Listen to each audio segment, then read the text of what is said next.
Hello, and welcome to Movie Marathon Mood, the show where we watch a bunch of movies and then talk about them. It's as simple as that. And on this episode, we're talking a clash of bonds. Roger Moore and Sean Connery go head to head in 1983 with Octopussy and Never Say Never Again. Also, the Roger Moore era comes crashing to a halt with A View to a Kill. It's all right here on Movie Marathon Mood. Roger Moore in his newest and most thrilling of the James Bond adventures, filling the screen with excitement. In the tradition of the great James Bond films, Octopussy has everything: elegant palaces and beautiful women. I'm Octopussy, and you are James Bond, 007 License to Kill. Am I to be your target for tonight?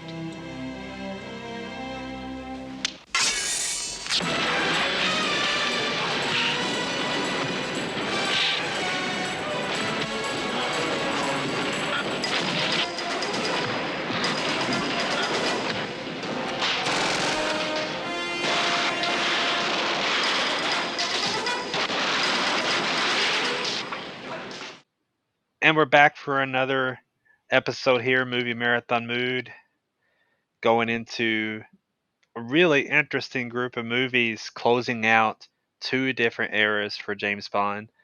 But for now, I'm Jesse Ghostrap, joined here by Drew Cordell. Drew, how you doing? Oh, doing well, Jesse. Quite well.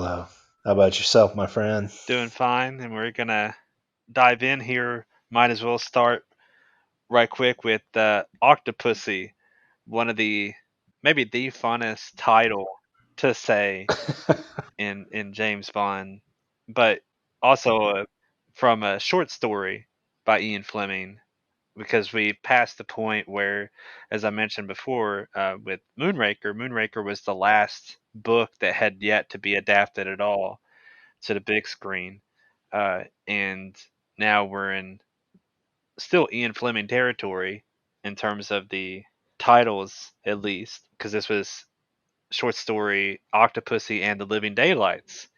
So Living Daylights will be coming up in the next episode. But yeah, Octopussy, one of the first things that has been ingrained in my memory is Roger Moore with clown makeup on. And somehow that seems to encapsulate not just this movie, but uh, Roger Moore as Bond in a way, for good and ill. And I say that with all love and respect for Roger Moore as Bond. I think he's a great Bond, but he's also willing to be a clown. Right. And that's one of the first things that comes to my mind with Octopussy. But I know I texted you when I was in the midst of watching the movie. This movie is a gas. Like, it is. I was laughing all the way through the movie, and I remember liking it in that same spirit the last time I'd seen it, but it had been so long, and I was happy to be watching it and to be laughing as much as I was throughout. But one of the things that I think is interesting from the jump about Octopussy is the fact that, which I might just try to find reasons to say Octopussy all throughout this review, just to keep accentuating it. But is the fact that it wasn't necessarily going to be Roger Moore from the start. And in a way, perhaps it shouldn't have been Roger Moore anymore.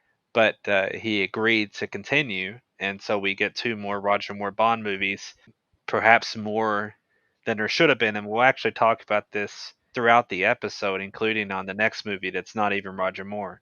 Um, but when we get to Never Say Never Again, there's something to be said about age in that as well. I don't know if it was the right thing for him to be, especially not just to be Bond, but to be an older Bond that never addresses his age, Right. and his women are still the same age, essentially. Yeah. I don't know. And that's not to say that the movie isn't fun, because obviously I said it is fun, but I do think it. Can you imagine a world where James Brolin is James Bond? then No, no. But if James Brolin had been Bond, man, that would have been an interesting change of pace, though. Oh yeah. They have the screen test of James Brolin being Bond.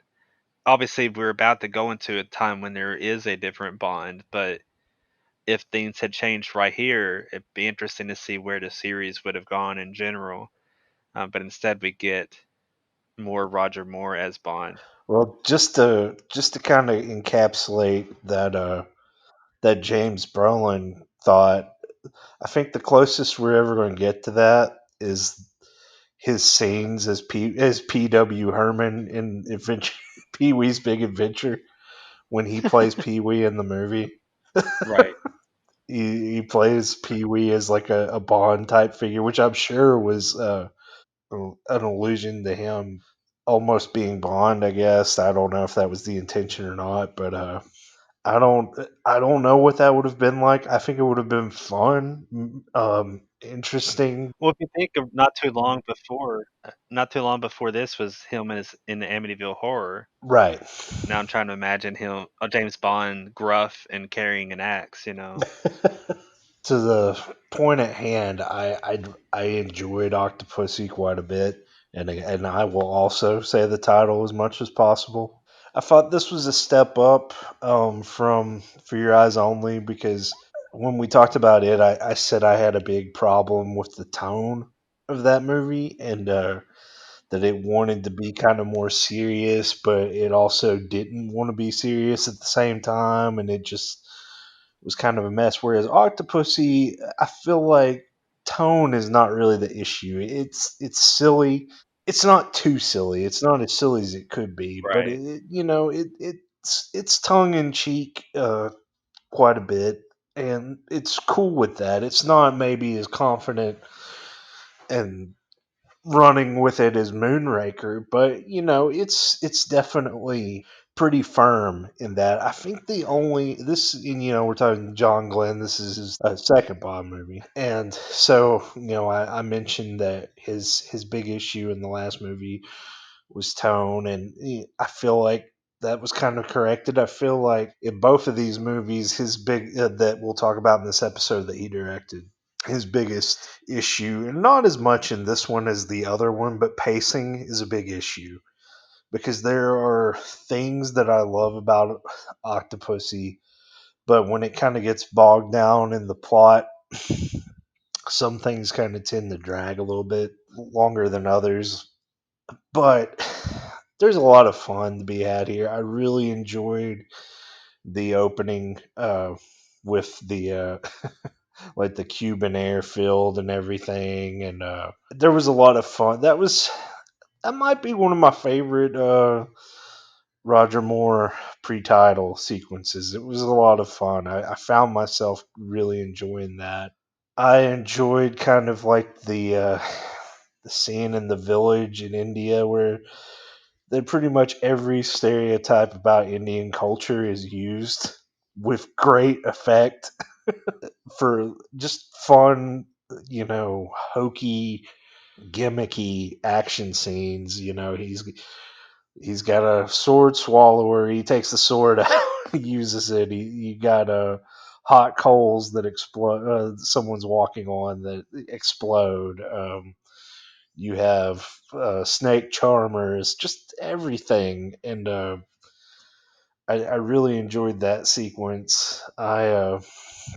And then you have those guys that like attack Octopussy's Island, and the guy's got like the freaking saw thing, and like there are just some fun sequences in it. I really liked the Saw as well. Like that's a real threatening but fun kind of image. Yeah, it kind of like I mean the character didn't really stick out, but the fact they used that weapon made him stick out.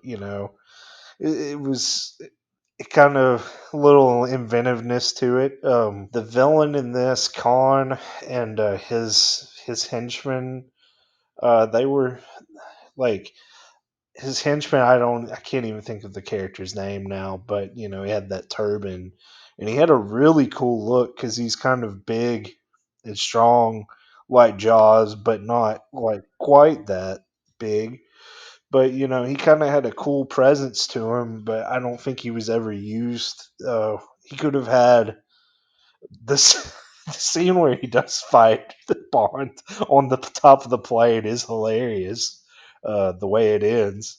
But he didn't get to have like a big. They didn't get to have like this big face off. Like Bond and Jaws did in Spy Who Loved Me. I had to stop for a second just because if we're going to talk about the fight in the plane, that is one of my favorite, silliest moments in this movie. Oh, it's hilarious. Just because, like this the villain like saying, "Hey, go out there, get him on a plane," and I'm thinking, who would who would actually want to climb out of a plane? No, like climb onto the top of like, oh yeah, I'm just going to climb out here. Like that just seems so ridiculously absurd, to climb out of the cockpit of a plane. Like I'm just gonna climb on top while we're flying in the air to have a fight, Right. to get rid of a guy. Like why wouldn't you just continue to try to shake him in some way? Right. Uh, it's just a really funny moment, and it speaks to the absurdity of this movie. I I completely agree. And there's I feel like the plot's kind of all over the place. You have Octopussy, of course, is this renowned kind of smuggler, jewel thief. She has an island of beautiful women, of course. I mean, this is a Bond film called Octopussy, so of course there's going to be an island made up of only women that form an army at the end and attack scantily clad Khan's palace. But like you have that, and I enjoy her. I like Maud Adams. We talked about her in Man with the Golden Gun. I don't feel like Octopussy. Like she's an interesting character, but like everything is so kind of piecemeal with her that she figures into it, but like it's very kind of hit or miss of how important she is to the plot. It like is only when she's in the scene she's in, and she's not in it very much, surprisingly. The the villain Khan, he's interesting. He's not necessarily a very memorable villain. Of course, he's stupid enough to send his henchmen out to fight on top of a plane, as you mentioned. And then, we have this General Orlov, who is played by Steven Berkoff, who's a great character actor and also known for playing a really stupid Russian officer in Rambo First Blood Part 2, for better or worse. But I mean, he's a really good character actor. I enjoyed him in this movie, but again, it's a whole lot of plot rolled. It's like they wanted to do a couple of different kinds of movies and threw it into this. But I enjoy like it's silly enough that you're not too concerned about that, and that you can enjoy it, and it takes you on a ride. I like the jungle adventure aspect of this movie, which of course Indiana Jones or Raiders of the Lost Ark had just come out in '81, the same year as For Your Eyes Only. So in itself had been inspired by Bond, and now uh, Bond films are trying to compete with those. And so we have some jungle stuff. We have the stunts are even kind of changed a little bit to be a little more reminiscent of adventure films instead of just action scenes, and I enjoyed that too. I think about the scene where they're at Khan's palace and they Bond has to eat stuffed sheep head. I always associated that with Temple of Doom because I saw the Bond movies and Indiana Jones growing up, so when they actually came out didn't mean anything to me. I just like, oh, they do this in Indiana Jones as well. I didn't realize that it was actually a year later that Indiana Jones and Temple of Doom more famously and more, a lot more excessively did the gross out Indian food gag with monkey brains and and eyes in the soup and bugs and snakes and all that stuff. But I always enjoy those little kinds of gags of because it's not meant to be taken seriously. Nobody really, thinks that people eat, that's the only thing people eat over there. But it's just a fun. I kind of like those little stereotypes that they really just bring in to, kind of give the flavor of, hey, we're in India, we're doing all these kinds of things. I don't think it's an offensive thing in the way that these movies do them. I just, I really enjoyed that flavor to this movie. And before, and I guess before I give my rating, I will address two other that we haven't even talked about the knife throwing henchmen, the twins. This movie, who I always thought were really cool, and they never they. That's another thing that feels like they're part of some other story, and they just happen to be rolled into this one because I enjoyed them too, and I enjoyed you know the tension when they kill 009, who's also dressed like a clown at the beginning. I really enjoyed the tension with that, and I enjoyed the fights that Bond had with them in Octopussy. But I wish they would have had more because they were really cool henchmen, and they could have been really memorable if they had had more of an impact or had more to do with the story directly. But I really did enjoy them, and the clown. I have to address the Roger Moore in clown makeup as well. Just the fact that he's a sad clown is funny to me. Like everything about him looks so droopy, and he has like a sad face on, and then like the acting, he's really serious because he's trying to convince this general that there's a nuclear bomb.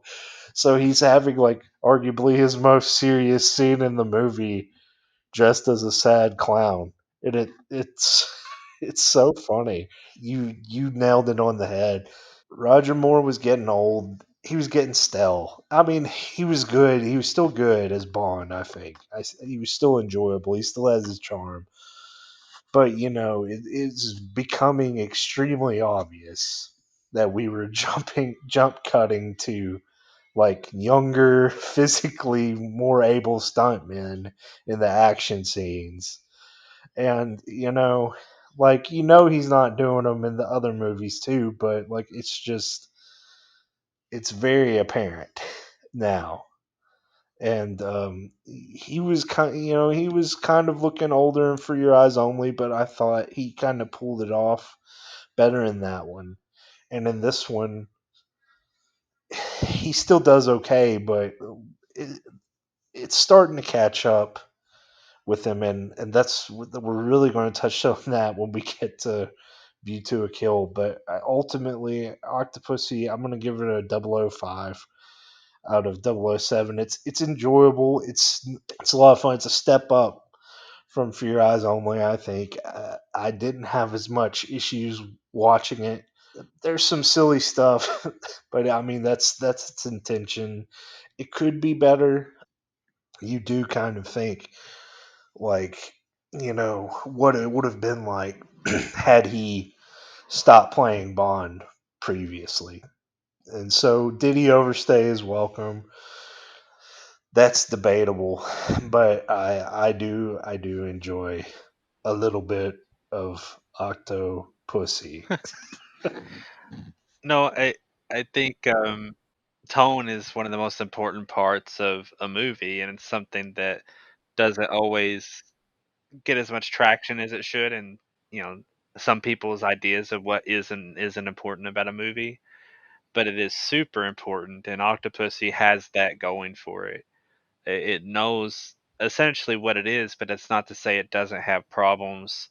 And it among those problems is maybe it does go, I don't know, a little too absurd at times. But some of the problem is like I'm repeating what you said to a degree, is like the idea of pacing. But that scene where Khan is hunting Bond, and Bond is in hiding as a dead body, and then runs off and they're hunting him. It is so fast paced, Right. and it's fun. It's fun in a way. It's kind of like you were talking about all the Indian stereotypes toward the beginning, and more toward the beginning, where you just see all these tropes pop up really quickly, snake charmer and couples and all. It's like, oh, of course you got to see everything immediately. And the chase, the hunting scene, it feels similar because he encounters everything. Like when he runs through the water and he gets a leech on him and he burns it off with the lighter, and then he keep like, how does that all happen in the midst of this chase? But it does, and like, and then a tiger pops out. Yeah, at one point, it's like, holy cow! What else is gonna happen while we're in this scene? Uh, it's crazy, and in a way that's super fun and funny, but it's also like there are other parts that maybe drag out more, Yeah. and you think, huh, maybe if some of that fun had been interspersed in some greater degree, and in a way, like you were talking about the change in action and the sort of action that the movie is, I like what the flavor of this movie is, but maybe there could have been some different style action or better action scenes at some point too, because what this movie is not quite enough of everything it could be, which is why it ultimately is a 005, because it's really Yeah. fun and entertaining to watch, but you can see all the ways that it could have taken those aspects and gone a lot further with them. Right. And one of the reasons that I think they went with more is because the same year that Octopussy came out, which is fun to say that Octopussy came out, is to say that Sean Connery signed on to do Never Say Never Again. Sean Connery is James Bond, Agent 007. Never say never again.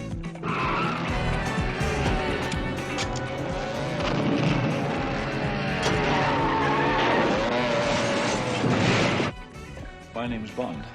Oh, you're Mr. Bond. I believe I'm having you in half an hour. Oh, splendid. Your room or mine? Heavy, Mr. Bond?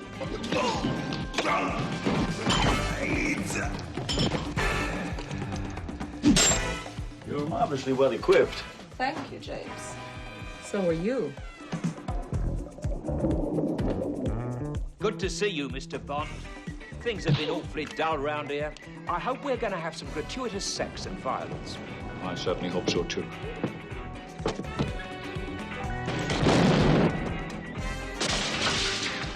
Bond, the game is over. Sean Connery is Ian Fleming's James Bond in Never Say Never Again. Obviously, like, do you want to have a new James Bond face off against Connery? And maybe that was some of their thinking, because, well, what's interesting too is that Octopussy cost less money but made more Right.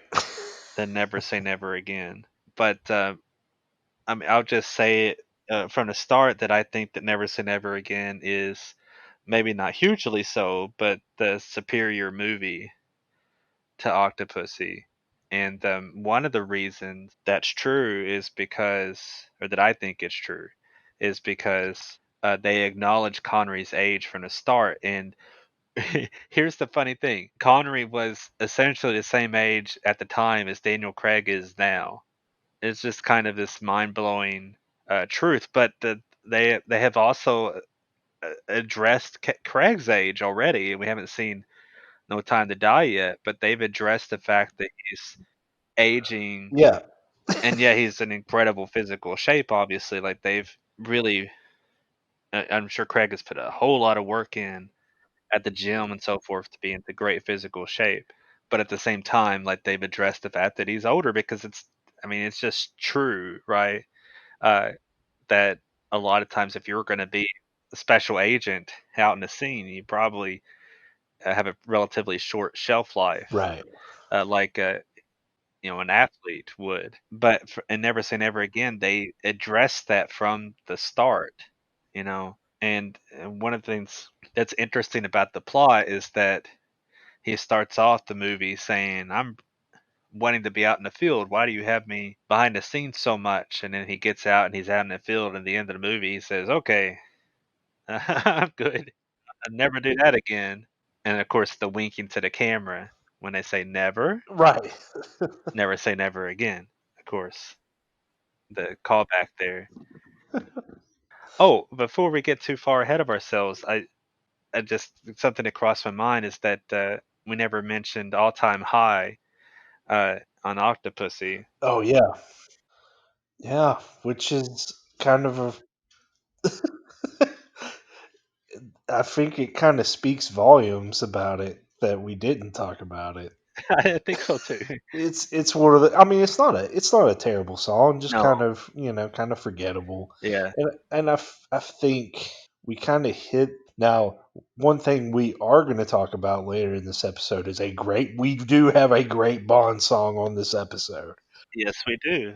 Oscar nominated as well. Yeah, but we kind of the last few films, it's been kind of lacking. Like I think Nobody Does It Better was the last really good one that we talked about, and even it was kind of a different kind of Bond song, but we're just kind of at a period with Bond in general where things are kind of forgettable. It is kind of a middling era, the '80s, for Bond, or the early '80s anyway, the late '70s, early '80s, or where the songs aren't as catchy or as iconic. Maybe the villains aren't as memorable.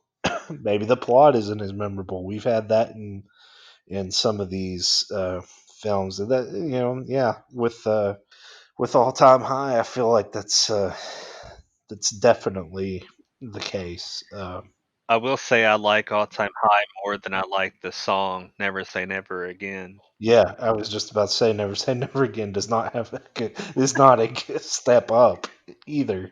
Never, never say never again. Never.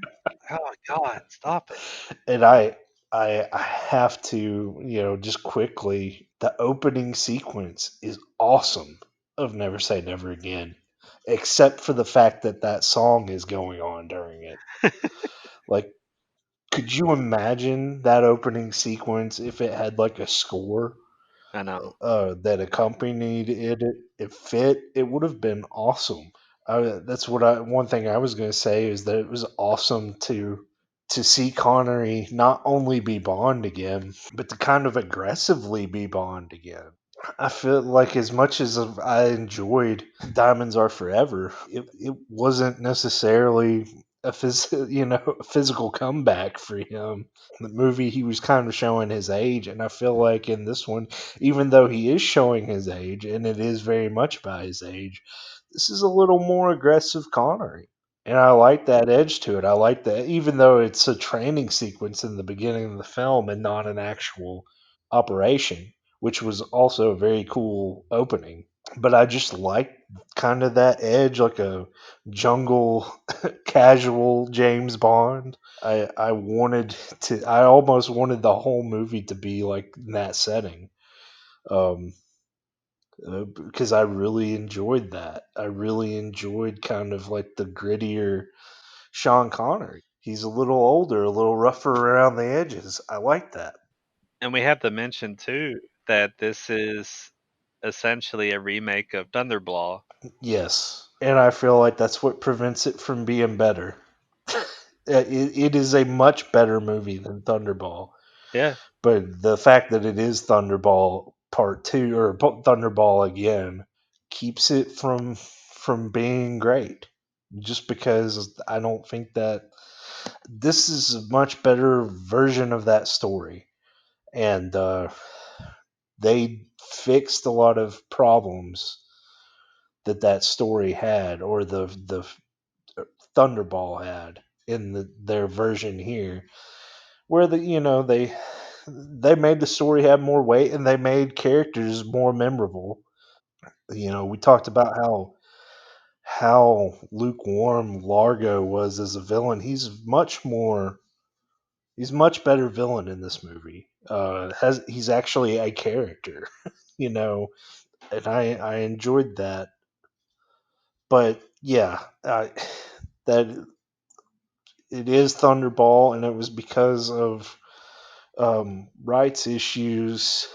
And you probably much more versed on it than I am. But one of the writers, because Ian Fleming actually, that was a co-creation, right? Correct. Yeah, it was the story that from the book standpoint, Ian Fleming didn't just come up with the story on his own.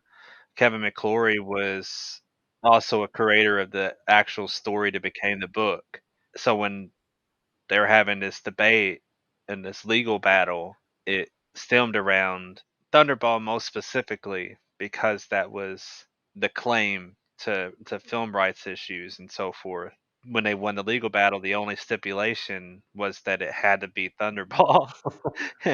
So, like, there's a world where the ruling was different, the legal ruling was different, and they were actually able to make, other Bond movies entirely outside of, Eon, outside of the main line. Right, Like, they could have done something different, but instead they had to make Thunderball, which they jumped on because obviously that's a chance to make a whole bunch of money, and they almost did it with Lazenby, which talk about how interesting that would have been too. oh yeah, that would have been As interesting as that would have been, what makes Never Say Never Again special is because it's Connery coming back, right. and even if it's outside of the main canon, it's really cool to see him come back and have a send off, even though it's a really odd send off in so many ways too, because it's Bond, but it's not Bond. Right.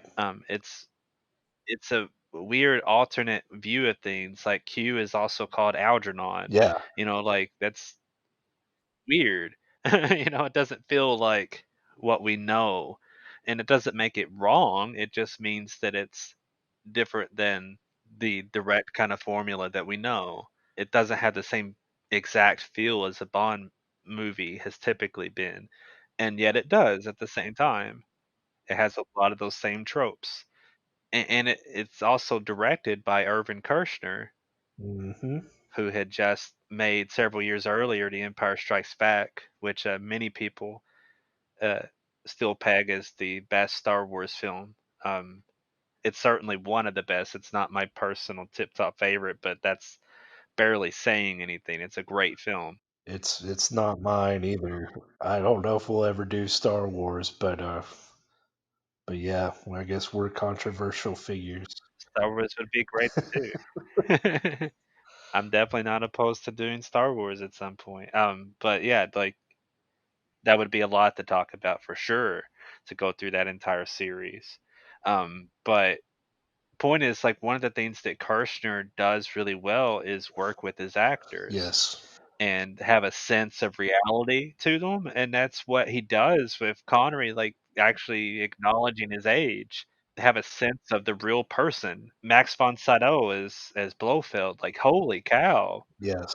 talk about a get, and, having Kim Basinger as well.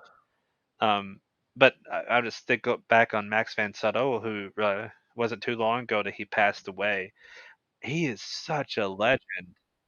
Oh my goodness. Like, I I haven't even tried to watch some of his movies, and yet I've watched several recently, uh, just of my own accord and viewing habits, and is continually reminded of what an amazing presence and actor he was. And if you could imagine a reality where they made more movies with him as Blofeld, like that sounds incredible to me. Oh yeah, that would have been awesome.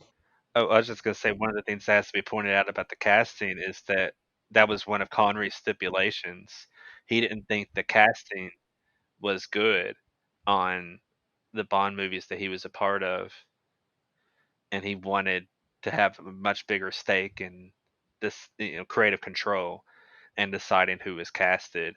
And yeah, you can tell a difference. I'm just gonna say. That few years, I mean, in the early '80s, Max von Sydow had some grand slams because he had played Ming in Flash Gordon, which was fantastic. He's amazing in that movie. It's a really fun movie, which also coincidentally co-starred Timothy Dalton. And then he had a very bit role in Conan the Barbarian, but one of the most memorable scenes in the movie, uh, talking about when gold loses its luster as King Osric in Conan the Barbarian. Just a great actor. And the fact that he played Blofeld, and he did a good job, even though Blofeld figures into the plot, but is not as, you know, present because it is Thunderball. Largo is the villain. Like you said, you kind of imagine. I was thinking the whole time, I was like, God, I wish there had been like a little trilogy of Sean Connery Spectre movies in the '80s. Like, I wish they had done You Only Live Twice and On Her Majesty's Secret Service again with Connery back. That would have been great. I mean, maybe it wouldn't have been great, but it would have been interesting. But I do really enjoy just kind of having this alternate take, as you pointed out, to kind of come back to. And there were things that there were so many things like the health spa sequence. The whole thing is so much better than in Thunderball. To say the least, yeah. Yeah, yeah, it's not as cringy. The scene where legendary stuntman Pat Roach plays the henchman that's gonna try to kill Bond, and I really enjoyed that fight scene. Should be noted that a lot of people that worked on Raiders of the Lost Ark were working on this film. Irvin Kershner had gotten a great crew to work on this film, so you don't have the Bond crew because they're obviously working on Octopussy around the same time. Had to throw it in one more time, but No, no, they were definitely working on Octopussy. oh yeah, they certainly were. but uh, but instead you have a different crew of stunt performers, a different crew of cinematographers, and I really enjoyed that aspect of this too. It made it kind of stand out, but it still felt like Bond too because of Connery, but because the story as well. It fit. Now there were things that I think the story of Thunderball isn't really the best Bond story. It has plot points that drag naturally. Whereas, Thunderball dragged, just the whole film dragged. There are parts in this one that drag too. Irvin Kershner, which you pointed out, his strength, and like, even though I was going to say Empire's not my favorite, it's my second favorite Star Wars movie, but like the thing that makes Empire so good is the connection between the characters, and that was already there, but it was expounded upon in a way that maybe Lucas wouldn't have even done if he were directing it. It's similar. I mean, it's not quite as good here, but like the way Connery carries this movie, the kind of, like you said, just having that in of him being older, it just kind of gives this one an edge. Not only over Octopussy, but the original Thunderball, which to this point in our reviews has been the worst Bond film so far. And I enjoyed the action in this one quite a bit. I do think this one, it's a high 005 for me. I think it's definitely, I put it above Octopussy, but it still has some issues. I don't know. It's fun to see Connery again, and watching it right after watching several more movies. It's just kind of a refreshing. Right when more is getting stale, you get Connery again, and it's just kind of like that right punch of fresh air, even though it's another old man. But it was just kind of, I think, and I do agree with you. It's a superior film in some ways, but it's also not without its flaws. I feel like it's a more confidently made movie too. But again, you're talking about John Glenn on his second directed Bond film versus Kirshner, who just made, arguably one of the greatest movies of all time, and definitely one of the greatest sequels of all time. A beloved film, and he knows his stuff. He's a good filmmaker. I feel like if this had been a different story, if this had been something original, it could have been really special. It could have been a great movie, but because of the situation, it's it kind of holds it back. But again, it's a good one. I do enjoy it. No, I agree wholeheartedly, and even on your rating of 005, it's the same rating as as I gave, as we both gave Octopussy, just to bring Octopussy up again. But it's moderately better though too for several reasons, and yet it's held back by being Thunderball. It just is not the most exciting thing. But I have to bring up a particular sequence though too, which is a sequence that I find very strange, which is the video game sequence where they're holding the uh, controls that are giving them shocks Yeah, and are causing pain, but they're leaving no marks. right. And it like the performances are good, but the idea is so silly that I don't really understand it. Yeah, that was weird. I mean, Largo is a great character too, and if you didn't have this really bizarre like video game sequence that takes up a whole lot of time too, Yeah, yeah, if you had something different built around there, would really sell the point even more. But I don't know, like you think about card sequence for instance, like watching a good playing card sequence. I'm thinking way ahead here, but right. like that can be really exciting in a way. In place of an action sequence, you can still have high drama and stakes in the sequence like that. But playing the video game like that, I don't know. Right. It's a weird thing. Let's raise the stakes for the world, and it'll be a high amount of pain because you're fighting for the world in this video game. That's a weird thing, but still not overall a bad movie. It's a good movie that, in a way, is frustrating because of the circumstances around it. And at the same time, it's hard to imagine a world where there's alternate Bond movies being made. If they were allowed to keep making all kinds of different movies, if it didn't have to be Thunderball, I don't know what that would be. And it doesn't mean it would be a bad thing because I like the way that they do Bond in this movie in a lot of ways. But Right.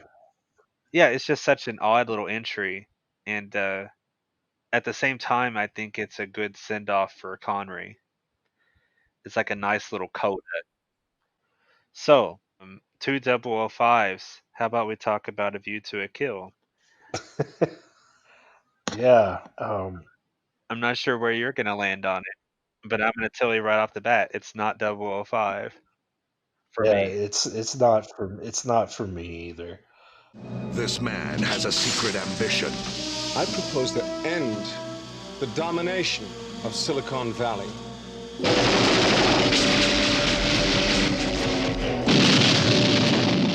Project Main Strike. A secret plan. For which each of you will pay me $100 million.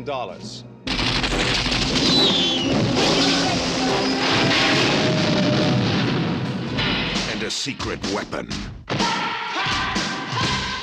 We're not sure about her. Name's Mayday. Someone will take care of you. Oh, you'll see to that personally, will you?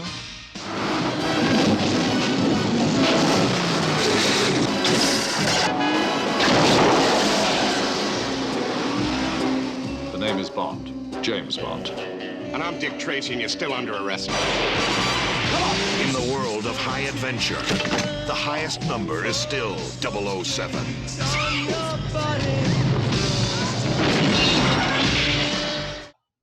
It's a 004 for me. There are things I like about it, and I guess I'll get that out off my chest first. Like the opening sequence is the pre-title sequence is a lot of fun. I mean, again, it's a lot of what we've already seen. It's Bond, in the snow. So, of course, John Barry is doing the score. So it's wonderful and majestic. And we have some callbacks to On Her Majesty's Secret Service here, which is always great because it had some of the best music in the series. But then how about some Brian Wilson? And then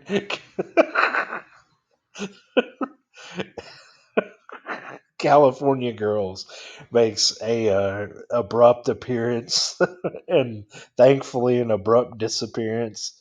Great song, but that it is a very stupid. But again, I kind of enjoy that. It's kind of having fun with itself. I wish more of this movie was like that. I wish not. I mean, I don't wish that there was a whole lot of California Girls coming in and out, but I wish this movie was more action packed than it is because I feel like it's not a tonal issue, but it's a they tried to go with a more, well, this is kind of a stretch, but a more of a cerebral plot where it's more of mind games than actual physical stuff until the end. It's a similar plot to Goldfinger. It's a very similar plot to Goldfinger. I thought about that a lot, where you have this kind of maniac who has a lot of financial backing that's going to wipe out a certain type of in Goldfinger it was currency. In this it's technology to have global dominance or whatever. And that would have been a if they did it right. It would have been a cool plot, I guess. But it's you're relying on a very old Roger Moore to be convincing as this suave, stealthy kind of guy. And instead, he's an old fart bumbling around a mansion pretending to be interested in horses for about an hour. Or at least it feels like that long. It drags. It drags, like, very much so. But I have to get View to a Kill is one of, if not, well, it's one of my favorite Bond songs for sure. Duran Duran knocked it out of the park. That whole, that's one of my favorite title sequences too. Oh I yeah. love like the images, just everything about it. I love that song. And I do love the theme, like the music of that song. And I love it's the way it's used, the way John Barry uses it in the film. It's great. It's unfortunate that it belongs to this movie. um, like I said, I'm giving it a little more credit maybe than I should, and I'll tell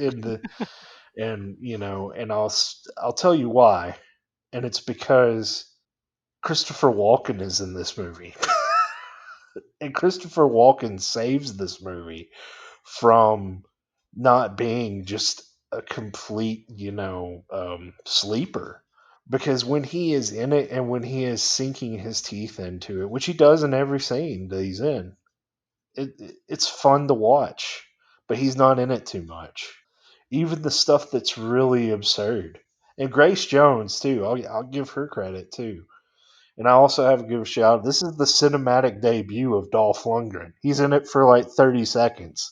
Right, but he is in it. because he plays one of the KGB agents, and he's looking straight into Grace Jones's face, and I think they were dating at the time.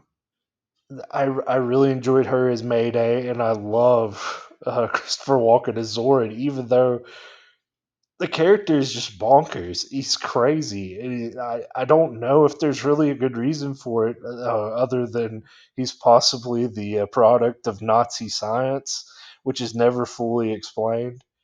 Nazi, Nazi genetics. No. Yeah, like you have a really boring Bond girl. You have a really boring Bond movie for most of the time, and like I said, it's very obvious that Roger Moore is old and that he it's even when he's in bed waiting for Mayday, like when he's been like I said, he's kind of sneaking around the mansion, and it's very clumsy. It's very clumsily done. They know he's spying on them, and Mayday's looking for him. He can't make it to his room on time, so he goes to her room. It looks like he's about to pass out, even though but he's laying in bed, and I just love kind of like the look because that scene could. I mean, it's saying that scene plays very awkward anyway, but it wouldn't be as funny if Christopher Walken doesn't do that little like look and shrug whenever like he's like, oh well, okay, go do him. It just really cracks me Yeah. up. If he had not been in the movie, I don't. It would be lower, I think. I have to stop you before you get too far ahead, just because I want to stop on that bed scene for a second to say that first of all, like Bond doesn't have to sleep with every woman that he encounters, so I don't exactly understand the dynamic that had to take place in that scene. Right. But also, on top of that, apparently Roger Moore and Grace Jones did not get along at all. And I read a bit of trivia that suggested that Grace Jones, when she got into bed or somewhere in there, had a black dildo with her, and I don't know why, if it was just trying to get in Roger Moore's skin or what, but I just like to think that she was like just trying to upset him even more somehow, and that just makes that scene all the more awkward. That's hilarious. Yeah, it's just such a bizarre scene, but yeah. And bizarre dynamic, I guess, too. Well, like imagine this movie. There were two different people that they wanted to play Zoran before Christopher Walken. The first was David Bowie, Yes. which imagine if they had got Timothy Dalton in the reins by the time this movie toned it up, had a tight, narrative, had an actual believable spy at this point. Have David Bowie play that character, it would be a completely different movie. Potentially much better.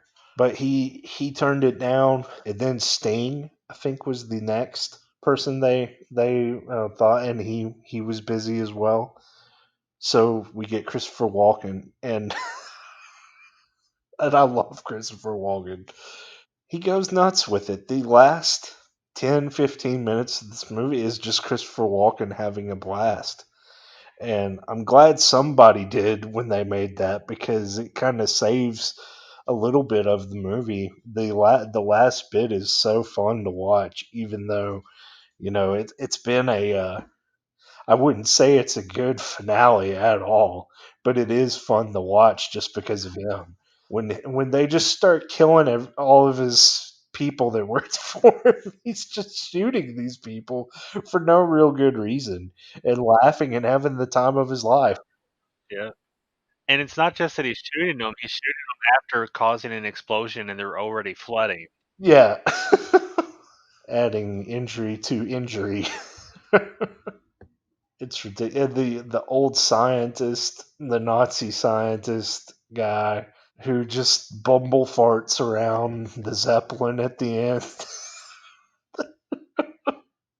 When Zord's fighting Bond on the Golden Gate Bridge, which, you know, why they tried to smash Bond on the Golden Gate Bridge when they could have just dipped close to the water and killed him that way.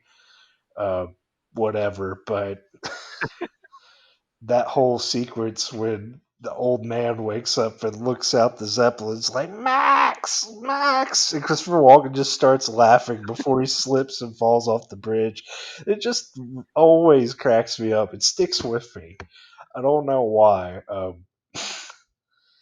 But he just had such a fun time with that movie that it kind of makes it hard to sit there and hate it whenever he's on screen. It could be a lot worse. It's not very good, and it's not, it's not a good way for Roger Moore's. It's not a good. You talked about, never say never again Yeah, yeah. being a good send off for Connery, and Diamonds Are Forever was also a good send off for Connery. He had two good send offs. Roger Moore, sadly, his send off is his worst movie, because I also gave For Your Eyes Only for a 004.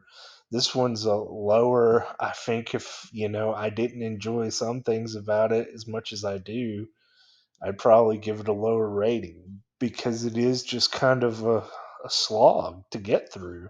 And there's just a lot of stupid that fire truck chase is so stupid. Oh, yeah. Yeah, if you didn't bring it up, I was going to.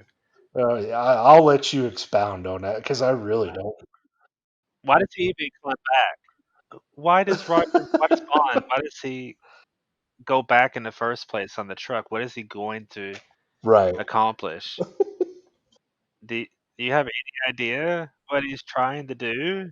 But, like, obviously, that's the thing that happens sometimes. It's like, you take the wheel, and I'm gonna go back and, shoot or otherwise try to stall somebody on a pursuit.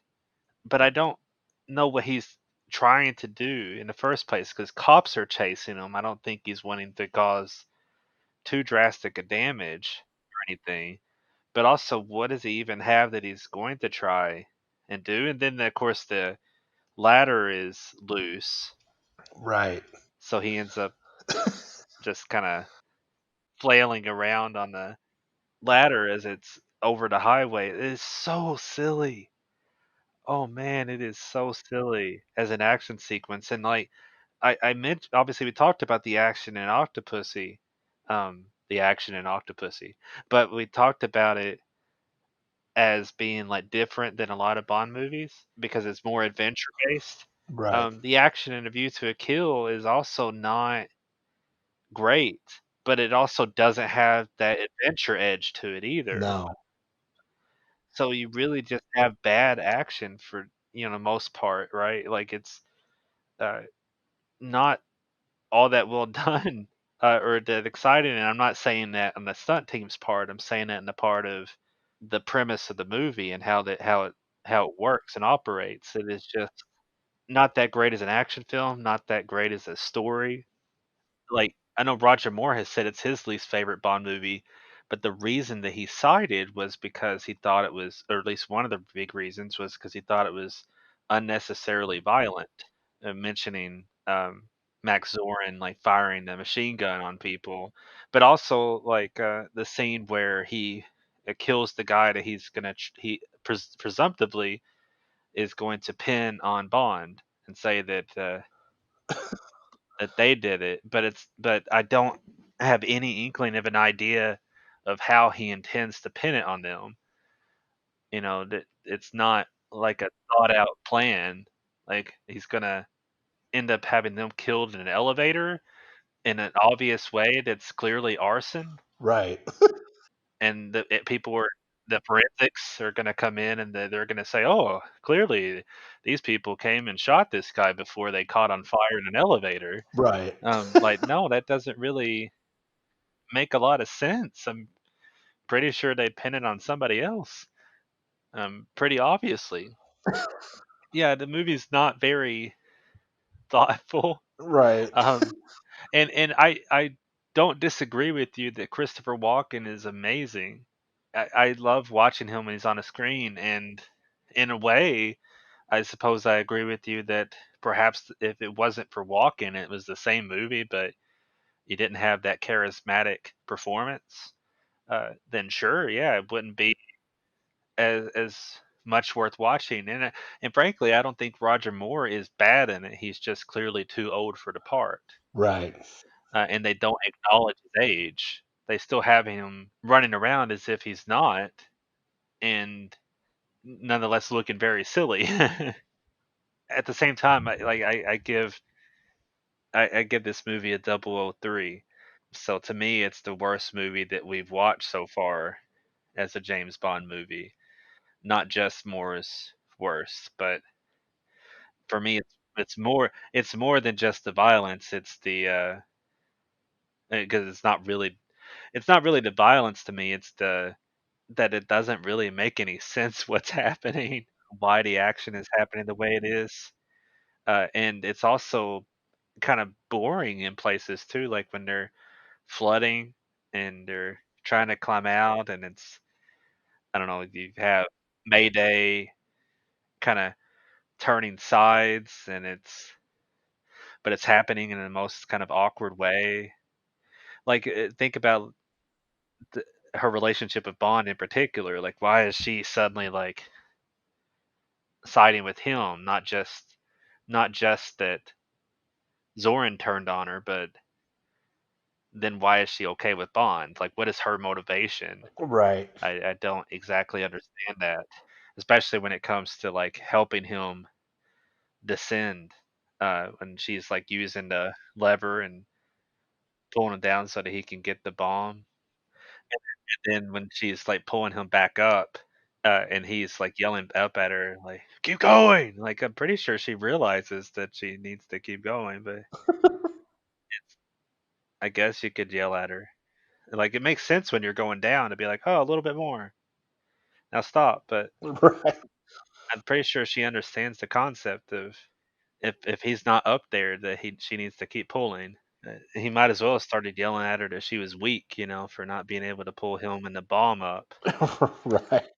I don't know. It's just there are parts of this movie that are absurd in a fun way, but that doesn't mean that it's a good movie. and, No, and no. that's why I end up landing on a 003. It's I I mentioned this actually I think in the last episode that Grace Jones and Christopher Walken deserve a better movie.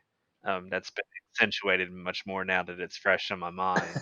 I mean, like at the same time, I also agree with you that like, oh man, can you imagine if they said, you know what, Roger Moore, you are uh, past the point that you should be Bond. Let's bring in somebody like Timothy Dalton already and take this more seriously. I mean, obviously, yeah, you change up a lot of elements of this, and this could be a significantly better Bond movie. Instead, it's a bad movie with interesting villains and a killer theme song. Yeah. I had to backtrack a second though. Never Say Never Again. I didn't mention Rowan Atkinson, Oh, yes. which I just think is hilarious. Mr. Bean.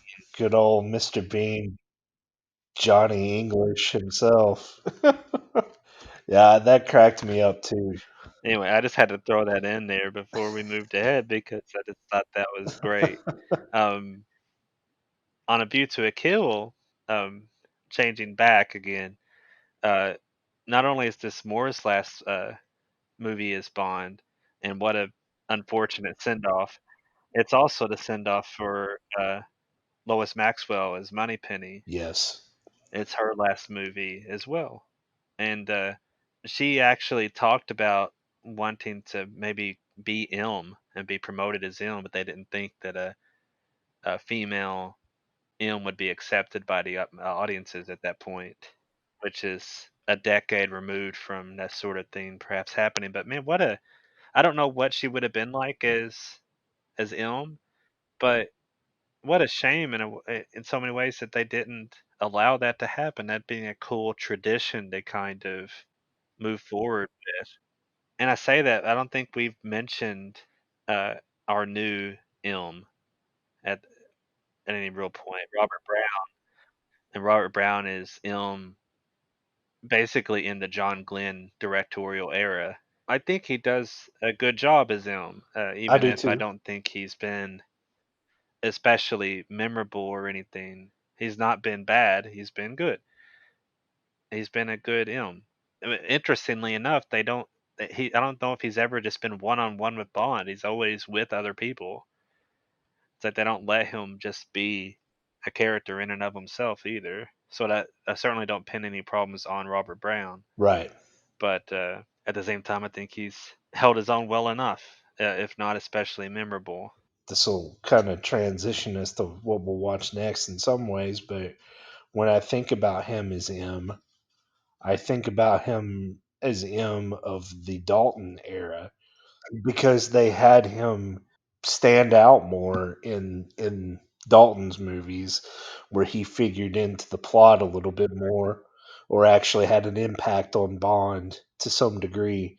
And in these, it was all, Bernard Lee had been M for the entire run, and you know, he was great, and they had to unexpectedly be without him. He was getting older, of course, but and they didn't, again, they didn't know that they were going to keep Roger Moore as long as they did either. That's why they didn't even like immediately replace him. So we have a gap, like a film gap in between M being in the series. But I do think Robert Brown, because this was a refresher for me, even though I had seen a few View to a Kill a few years ago, and as you pointed out, he doesn't really get a lot to do in these.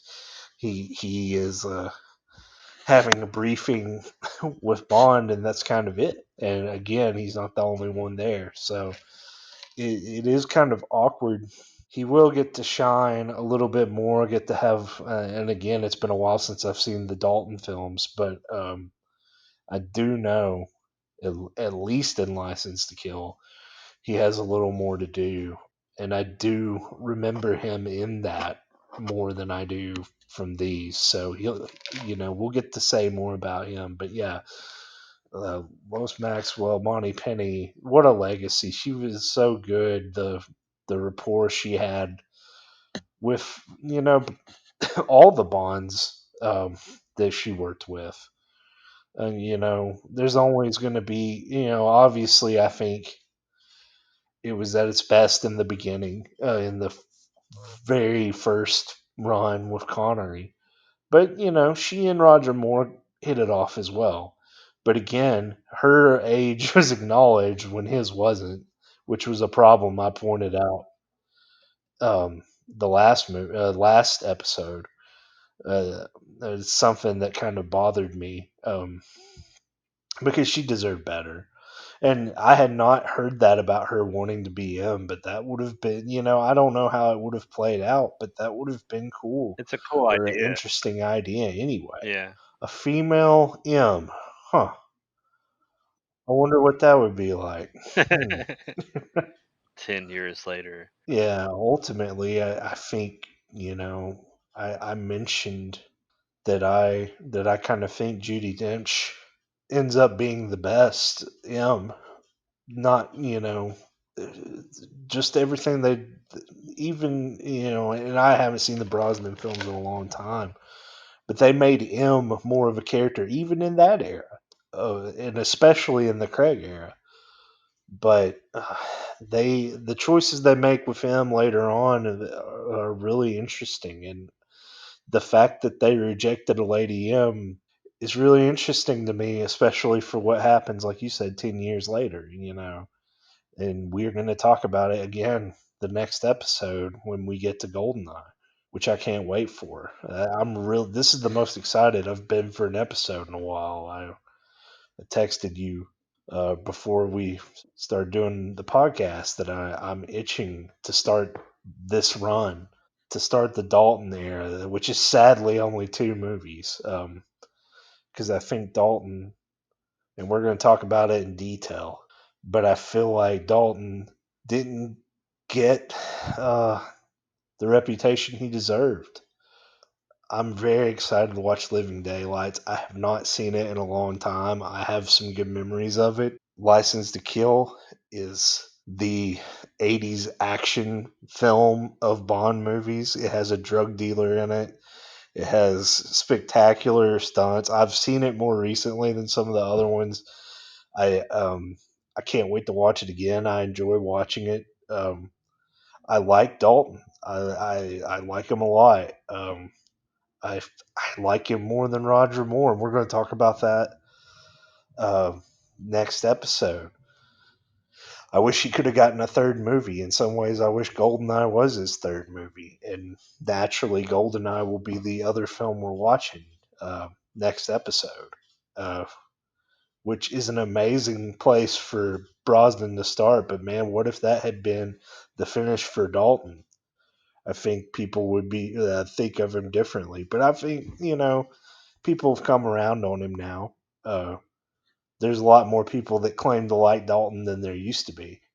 But we got an interesting trio once again lined up for us. But I think this might be the most fun episode that we've had so far coming up. I'm gonna backtrack just for a second before I talk about the upcoming roster. Just to mention A View to a Kill character Tibbet, just because even as silly as Tibbet is as a character, bumbling around with Bond as a helping hand, being forced to pack his bags around and everything. Right. I think that's one of the to me it's one of the better parts of A View to a Kill. Weirdly enough, and part of it is the fact that it's John Steed from the Avengers. As we remember that we already had one of the Avengers on Her Majesty's Secret Service, Diana Rigg, Right. which I just think is just a super cool legacy. Even though it's interesting that they grabbed Macney at this point, Yes. rather than like Diana Rigg was love interest and a match for Bond, and they grab Macney when he's older and Right. kind of bumbling around more. But it's still, I think that's handled in a more fun way than I think a lot of the rest of the way they treated Roger Moore was. Right. Honestly, it's weird, the dynamic there. It's like they're more acknowledging his age than they are the fact that Bond's also an old guy at this point. Yeah. But no, like speaking to your point about the Dalton era, if you can even call it an era with two movies. I love Timothy Dalton just in general, and I think he's a terrific Bond as well. And it'll be interesting to dive into those movies and to consider his own legacy, as limited as it might be. They wanted Pierce Brosnan already. Like when they got George Lazenby, uh, they were wanting Roger Moore at one point, but he had to do The Saint. And at this point, Pierce Brosnan's doing Remington Steele, Right. so he wasn't free to do Bond. And it's interesting how that works as well. The Bond series relationship with television is interesting because we mentioned the Avengers, we've mentioned the Saint and Remington Steele, that they've definitely pulled people from the world of television. I don't know. There's a lot of interesting people that have been successful in television roles like that. I think Dalton deserved more, and to be perfectly honest, I think Pierce Brosnan deserved more than he got too. Even though Brosnan ultimately has twice as many movies as Dalton, the promise of what Brosnan could have brought to the part is ultimately underserved. I don't want to jump too far ahead of ourselves, but I feel like perhaps the best Brosnan and Bond movie is the Thomas Crown Affair, which um, spoilers isn't actually a Bond movie. Um, it's just an excellent film. But I'm also excited for this next episode. And what's funny is like we talked about the episode we just did. Like that's a really interesting roster of movies. We're stepping into territory that is kind of underrated, and sometimes underrated is some of the most fun to watch and talk about when it comes to like talking about the Dalton Bond movies. It's fun to give a spotlight to something that is ultimately underserved. But yeah, it's going to be an interesting transitionary moment for the Bond series in the next episode. Two Daltons and a Brosnan. Uh, I do want to point out too. This is just a random trivia note. The end credits of Octopussy mentioned James Bond will return in From a View to a Kill, and the last time that a Bond movie actually said that James Bond will return in a specific title, even though uh, it always does end with James Bond will return. They still promise that. I imagine they'll promise that on No Time to Die as well. How weird would it be if they not only ended with James Bond will return, but they ended with like a preview of the next Bond? Obviously, they would never do that, Right. but it would be so crazy. The end credit scene. By the way, guys, here's your next Bond, and they show the actor. Yeah. Yeah, it would be awesome if it like Idris Elba just walks to the gun barrel, and that's that's your preview. I would love that. Be amazing if they could get their ducks in That would just be an incredible way to end a run. I guess is the to have a gun barrel reveal who the next Bond would be, but I guess it could also be seen as undercutting a a row. Right. Bond's run.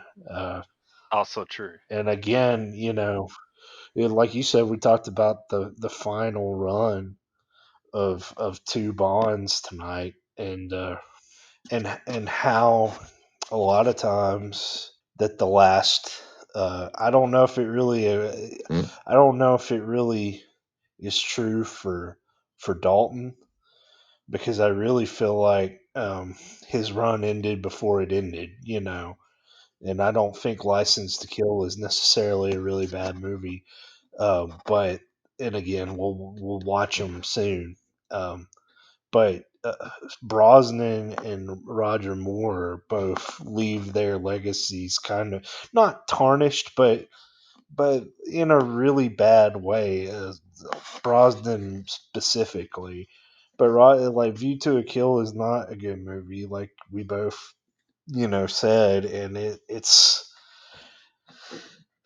unfortunate uh, that I wish that Roger Moore would have left the series a little bit earlier, and I wish that it would have been known that it was going to be his last film when he did, and that they did it right, kind of the way Diamonds Are Forever feels like a send off to Connery, and whether it's your cup of tea or not, yeah, I don't think it's quite as much of a mess as View to a Kill or Die Another Day, which we'll get to eventually, and I'm dreading it. When it comes to the idea of legacy, obviously, I don't think Connery ended on the highest of high notes, but ended positively. And Right. Moore, not so much. But I think that sometimes people make too big of a deal about the end of things, That's true. like the last, movie you do in a series or whatever. I think that obviously Connery has a higher batting average per movie than Moore's movies, but and Connery is an incredible Bond and basically is the classic Bond. But I really like Roger Moore as James Bond, and when I think about him as Bond, even though I do have him in clown makeup in my memory, I also very much think of him in the highlights. Right. If I'm going to assess him as Bond, I'm going to assess him when he was at his best as Bond, because that's more of what I would take away than just the fact that A View to a Kill was a poor send off. Right. I just felt like that was a note worth pointing out, I guess, when it comes to how we look at Moore's legacy as Bond. I think it's a strong legacy, Right. uh, even if it's problematic in many ways. But I'm like you, looking forward to the next episode. So I guess we'll sign off for now and look forward to that moment. Drew, thank you as always. And thank you, Jesse. See you next time here on Movie Marathon Mood. Thanks.